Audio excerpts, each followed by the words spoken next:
Good afternoon. Bob Spitz here from Management Success, and on with me is Steve Eck of Eck Automotive and PJ Roberts of Roberts Automotive, both very experienced and very classy shop owners who have some very nice operations. And we're going to talk about the need for policy in a shop, written versus just verbal, and how important that is to bring new employees on board and guide and control the employees you do have. So, hey, guys, how you doing? Hey, I'm good, Bob. How are you? I'm excellent. Good. So who wants to start here? Steve, you want to start? PJ, you want to start? Let's talk about policy. Yeah, sure. I'll get the show going. Your shop, I'm just going to throw this out here, and I'm sure it'll get us rolling. Your shop, no matter whose it is, has a lot of policy, has a bunch of policy. It's just that most of it's not written. A lot of it's not even verbal. But, you know, policy is an agreement and of how something should be done. And a lot of times there's shop owners or service writers and techs that are in agreement of how something should be done, but not written down. It's so important to write it down, to make it official. Yeah. PJ? Yep, I totally agree with you. You know, before I really started writing policy, you know, policy exists no matter if it's written or not, like Steve says. I kind of liken it to, you know, if you had a pit crew and in NASCAR and all four wheel changes had their own policies about how they're going to do something. I don't think this guy's in the and and that's how our shops work without written policy. I mean, you know, somebody will think something up and they'll do it their way when the owner thinks it ought to be done another way, but he never wrote it down. You know, that's a good point. That made me laugh. I was suddenly visualizing a 24-minute pit stop. You know what? I just saw the tire rolling down the track. Hey, you go get that.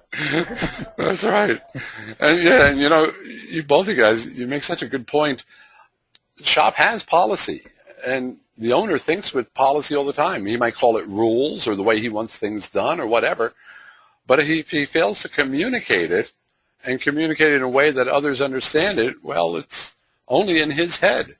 And I'm sure both of you have experienced that in the past before you got into understanding the need and how to write decent policy for your shop. Oh, sure. I don't know how many times I said around the shop, oh, you mean you couldn't tell what I was thinking? Oh, yeah. I totally agree with you there. You know, my dad was like that, and of course I inherited that. And you're standing there, he's thinking, why doesn't this knucklehead know what I'm thinking? And, you know, after you start writing policy, you understand that, that's why he didn't know. I mean, you know, it's not written down. He can't read your mind. And, you know, you think differently than they do. So everybody does. Everybody has their own reality. So we need the guideposts. Mm-hmm. Oh, yeah. Yeah. Give me an example of a simple policy, something that you would think is obvious as a shop owner, that is just not obvious to your employees, that could aggravate the snot out of you as an owner until it dawns on you, well, they just don't get it because I've never really communicated in a way that they could understand it.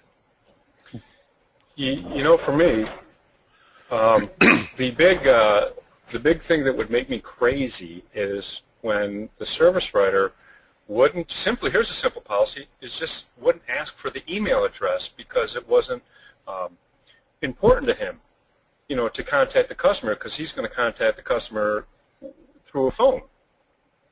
You know, so that really wasn't, you know, in front of his mind, it wasn't important to him. But to me, in marketing, it's so important. And I would go to transfer emails over, and of course, you know, we had 40 tickets for the week, and I'd have 2 new email addresses or 1 new email address, and it would just make me crazy because I always ask. Sure.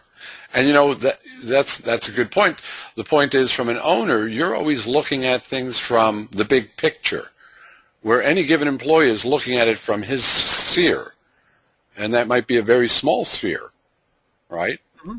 You know, if you look at like an apprentice or a cleanup person, his sphere of influence or his sphere of responsibility is tiny compared to what a shop owner is. So he's not going to think or look at the business the same way you do, and your techs won't, and your service writer won't. That's true. Right, exactly. That's the same. I felt the same way you did about that, Steve. You know, you say, look, get the email addresses, and you just tearing your hair out because they don't do it. But if you don't write it down and go over it with them, they don't see. You know, it has no mass. That verbal commands really have no mass, and when you put the thing in writing, now you have some mass.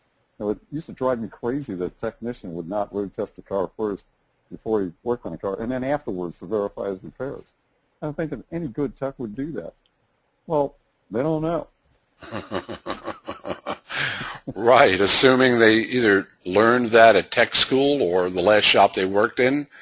Yeah. And that's one of the big ones is, you know, when a technician or a service writer who's got experience, who's worked in the industry for a while, he comes into your shop, he's thinking with policy.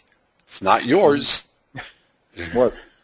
It's his. He's got his own personal policy book. That's right, and it might have been drummed into him by a service manager at a dealership to do it a certain way, and it goes 180 degrees to your philosophy of how you want things done. Yeah, and then, you know, when that happens, and it's happened to me many times, the things don't get done. I mean, he's doing it his way. You think it should be done another way, but because you haven't written it down, he'll just keep doing it his way. Right. Right, exactly. Now, you know, there's well, I was going to throw out there's shops out there that, and I've been to them because I've talked to shop owners, and I'll say, do you got a policy book? Oh, no, we don't need a policy book. We all run on the same page here. And, you know, their shop might operate fine because these guys have worked together for many years and work well together and are in agreement, even though they didn't write it down. And if you are one of those shops and you don't think you need a policy book, hire somebody new. Right. Yeah, and what happens if you can't be there? I mean, what happens if you become ill? I mean, how does your shop run with no policy written down? Yeah, that's another good point. When I used to do shop inspections, one of the first questions I'd ask of any service writer, if the shop was big enough where they had a service writer, and I didn't inspect any shops that didn't, I would watch him work for 10 minutes or so, and I would ask him, if you got hit by a bus tonight, could I walk in here and take over your job? And one for one, every one of them always laughed at me and said, no way. I said, oh, okay. They're proud in a way that you can't, because I know just what I'm doing. Well, wouldn't it be great if you actually let everyone else know how to do it? That's right. That's right. And I think part of that, sometimes it's some kind of idea of job security or whatever, and they're not getting the bigger picture that, holy cow, there's a responsibility to the group here, not just to myself. Now, that's asking a lot from an individual to think that big, because now you're thinking like an owner, not just an employee. Now, let me ask PJ a question. Mm-hmm. Now you've written policy, you write a lot of policy. Tell me how, when you actually put pen to paper, how do you go about it? I mean, what drove you to say, I need to write a policy? Carla. Yeah. The policy apprenticeship course got me going, and then now I'm taking a power apprenticeship course. But, once I started writing policy, I saw more policy that needed to be written. I mean, I was much more aware of things that weren't codified in writing. And so now when I, go around the shop or encounter situations, I immediately write a policy, or I immediately write down notes that I have to write a policy on that and scribble something enough that I know what to write about. And just for instance, I was doing some marketing things yesterday, and I thought, well, I don't have a policy for this, so I immediately wrote the policy as I was doing the marketing part. And now I can transfer that to my office manager, marketing person. But if I don't write that down and keep it in my head, then I can never transfer that half or fully. And you know, I just see so many more things now, and I act on them right away. And I realize that you have to get things done through people, or you're going to be stuck doing what you're doing for the rest of your life. Right. Exactly. Yes, yes. Now, how do each one of you, and Steve, I'm going to call on you first, how do you, one thing is writing the policy, the other is getting someone to read it, understand it, duplicate it, and apply it. What have you done to assist yourself in that process? Well, before I even write it, because it's an agreement and I see a need for policy, I will discuss with my guys or discuss where this policy goes, what is the best way to handle something. If it's not right in my wheelhouse, like the email thing was a pretty simple one. But so I'll definitely talk with the guys, and I'll say, okay, you know, I'm going to write a policy on this. And then what I've learned is only write one at a time, and have a meeting the next morning before work, because I want everyone's full attention. Everyone gets a copy, and I read it. We all read it. And then I say, okay, what drove me to write this is this incident, and you see how this could be applied now. So you've put a real example to it, one that's reality for them, and they can see how it gets applied. That's excellent, because you're getting their buy-in, their agreement up front before you write it. Right, right. They see a need for it. Yeah. How about you, PJ? Well, I make sure there's a purpose for it, and I also make sure that there's a valuable final product, and then I write the policy. You know, sometimes I don't say it all the time, but there are some instances where you need a policy that you know, people, it's not popular, let's put it like that.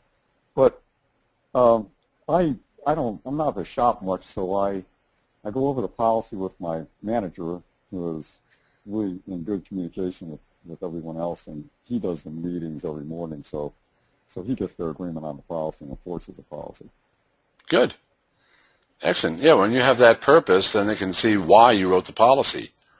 Right. So it's not some arbitrary in their mind. And I have written policy in the past, and I didn't have that purpose in there. You know, it says purpose, what's purpose of this policy? And I didn't have the valuable final product in there. And there's really not much argument. You can't get much argument out of somebody when they can see the purpose and see the valuable final product. Excellent. Yeah, and that's absolutely true. Now, do either one of you allow employees to propose policy? Yeah, I do. Oh, most definitely. It doesn't mean you're going to adopt it, but... Exactly. You know, doesn't mean it's law. That's right. But usually, when they propose it is when they see a problem. But I'll write it because if an employee sees a problem to the point where they want to address it in policy, they're probably pretty low on the tone scale at that point, because something really bothered them, something really angered them. You know, we need to solve this. Okay, calm down. And so that's when they'll bring it up, but I will do the writing, because if it bothers them, that's when they bring it up. Yeah, you know, that's funny. I've QC'd, quality controlled, a lot of policy out of shops for the consultants. And I can always tell when a shop owner wrote a policy in anger. I used to do that. And, you know, I'd send it back, you know, maybe this won't communicate very well to the team. Oh, that's funny. Yeah, it's you know, because it's true. Yeah, threatening them in policy. I don't know. I've done that. Yep. Oh, that is funny. Yeah. I mean, you should identify a danger condition and write the policy, but you shouldn't get mad about it. No, of course not. You know, we have a policy here, and it's kind of funny because it was brought up out of anger. And it was simply, I have a small parking lot. My shop's not very big. It's 4 bays and 2 techs. And in the summertime, you know, Tech A pulls the car out, and he needs to leave it running for the thermostat to open or something. So he pulls it behind Tech B's bay because he doesn't want to block his bay. So you can see Tech B goes down on the tone scale. Because now he's got to move this car. And I watched this on the cameras. Actually, one of them brought it up, and I watched. And I actually audited the time it took for these guys in one day to move cars. And I said, you guys realize you spent 1.5 hours total just moving cars behind each other's bay. You talk about killing your productivity and bringing you down on the tone scale. We need to address this. But, yeah, if I'd have let them write policy, it would have been, well, that rat better not park behind me anymore, you know. But because I did the audit like that on the cameras, and I audit my cameras all the time. I will sit and review and write down times it takes us to do things to see about a better way. Is because I was able to do that, I showed them, and when I said an hour and a half, they all figured out an hour and a half of pay per day in their head. Yeah, that's how much you're losing. Yeah. You know, doing this, let's come up with a better plan. And we did. Good. Well, it's even worse than that because that's clock time. That you know, they could be billing more than 1.5 hours on that. Oh, right. That was extremely real to them. Mm-hmm. Yeah, I mean, that could easily be, you know, 2.5 to 3 hours in book time. Right. And then not to diminish this, but you know, the tone of the shop went up when you could actually take a car out of the bay. Yeah. the tech gets happy. Yeah. No stops on his lines. That's you know, I had a shop inspection done by Management Success, and this was prior to writing that policy. And when Jim Saley's came out and interviewed my staff, the number one complaint they all had was parking. Wow. Of how cars are parked. So it was something that's been eating at them. Yeah. Yeah, that's interesting. You know, I have always found that in shop inspections, the amazing amount of information they will tell me that they didn't tell their boss for one reason or another, fear of retribution, or it's tough to talk to power or whatever. But boy, you got to get that out of their heads because it just sits there like a cancer eating away. Oh, sure. Yeah. So you know, a policy on you can always talk to me and without fear of retribution is pretty important. So they know they can talk to you, and also having a manager between the owner and the employee, that helps too, unless the manager doesn't have his head in the game. Oh, that is a huge help in my shop. My manager, he talks great with the techs, and I get along with my techs, but they're a little more open to him than to me. You know, yeah. But I have a great relationship with him, and he'll sit down and go, you know what, I want to talk about this, and he knows that I don't get upset, and so we discuss whatever needs to be handled, discuss whatever's brought up. But my manager is definitely my buffer. Yeah, I totally agree with that. You know, my manager was my son-in-law, and the guy ran a production line in the printing industry for 18 years. So he understands production. I mean, they were pretty bad at what they were doing. His hands were pretty much tied because he had no ownership. But you know, he has no problem with confront, and they have no problem. He has no problem communicating with the employees, and they will tell him things that they wouldn't tell me. So. Yeah. Well, you know, keeping it real, it's so important the manager keeps it real. He doesn't get arbitrary, or what we used to call, when I was a young tech, rubber ruled. Things are one way one day and a different way another day. You know, and we had to deal with rubber rules, right, which was never any fun. You never knew where you're like always standing on quicksand. Yeah.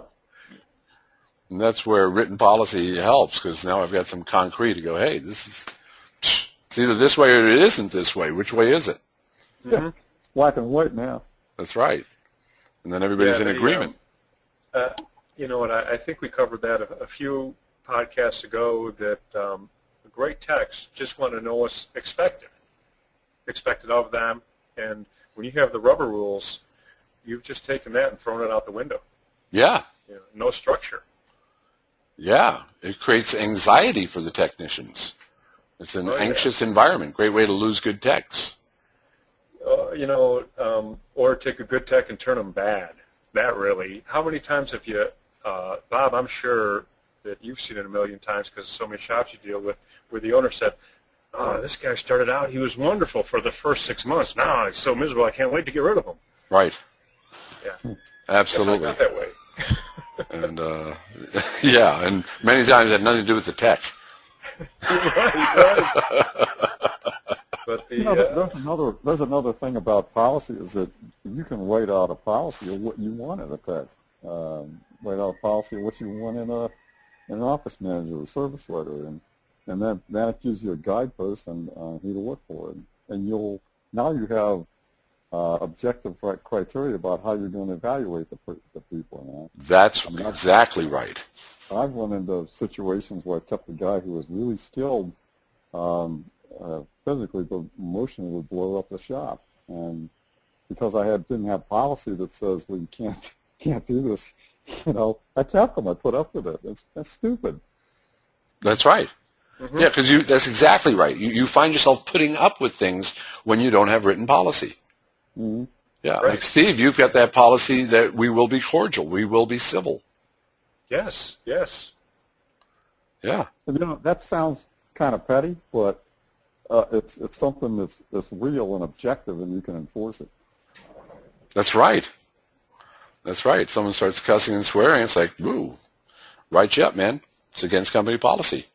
That's a big policy. Now, every shop should have that policy right in the front of the book. Mm-hmm. Nothing worse than a customer hearing a tech drop an F-bomb. Ah, yeah. Yeah, because you never know who's in the shop. And if it's a small shop, people hear everything. If I'm in a restaurant and I hear the chef dropping F-bombs, I'm not so sure I want to eat the food. Yeah. Oh, crap. Is that my meal he's working on? Well, I'll just take the check and leave. Yeah. Thanks for the water. That's the truth. It's the same thing. The customer's thinking, oh, my gosh, I hope that's not my car. That's right. Did he hit it with a hammer? Yeah. But all these points are so very valid. So, I think the thing that everybody's got to understand is, one, as much as you think that you're on the same page with your text and everything else, until you've got it in writing, you might find out that's not true, right? Mm-hmm. And two, it does make it possible to bring new employees on board in an orderly fashion and have them actually stick and not have them bounce out of there in 90 days. Right? Right. Yeah. And the other thing is that with my manager, it gives him certainty about how he should run the place. He knows how to run it. That's right. There's no fear of retribution that I did this and he's not going to like it. Right. From a manager's point of view. Because all employees have an idea of what their job should be, and it could be so different than what you think it should be. So until you've written down the expectations, and you said it perfectly, PJ, the expectations of each individual job in the shop is crucial to have, because that is the foundation. Now I know as an employee, this is what's expected of me, right? And I used to... As we bring it in... Go ahead. Do you guys remember Hank Moore? Yeah. Yeah. Well, Hank's a hard charger, and his techs were very seldom under 50 hours a week. Mm-hmm. And during his hiring process, it was basically, look, if you can't do 45 hours, don't come to work here. I don't want you embarrassing yourself or embarrassing me. Wow. But that was his expectation. It was his business, right? Mm-hmm. PJ, you nailed it about 5 minutes ago when you said when you write it to be very objective. When good policy, if you write it to be subjective, boy, that could be interpreted in how many different ways. Right. Right. And Well, text.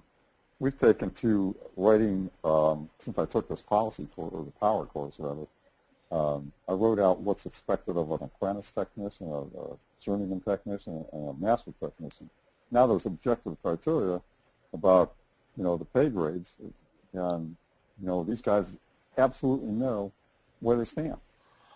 That's right, because, in a state like California, which is very worker-oriented, you try to bust someone down from master tech to journeyman, and if you're not documented and it's not exactly why, you could have an easy wrongful termination suit on your hands. Mm-hmm. Oh, sure. Yeah. You guys have the other thing is, though, if you have those policies, what's expected of an apprentice, journeyman, and master, then the person knows that if you're having to have conversations with them or documenting things, they almost get ready to. It's almost a given that they're going to be busted down to the next level if they don't get their act together. That's right. They're doing it for themselves. But they can see it when it's in writing.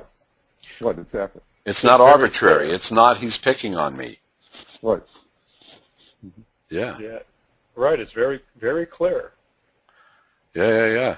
Because anymore, now Chicago, Illinois, you're very similar to California in litigation land. Pennsylvania, I think, is a little bit easier. New York is tough, but it doesn't matter. It doesn't matter if you're, in a very easygoing state. You still need to have these written policies. Right, and it just protects you as a businessman. That's what I was trying to get at before was that it affects the tone level of the individual too. I mean, if he's expecting to be busted down, he's doing it to himself, then he can't blame you for it. And, right. He has the ability or the opportunity, rather, to go back up.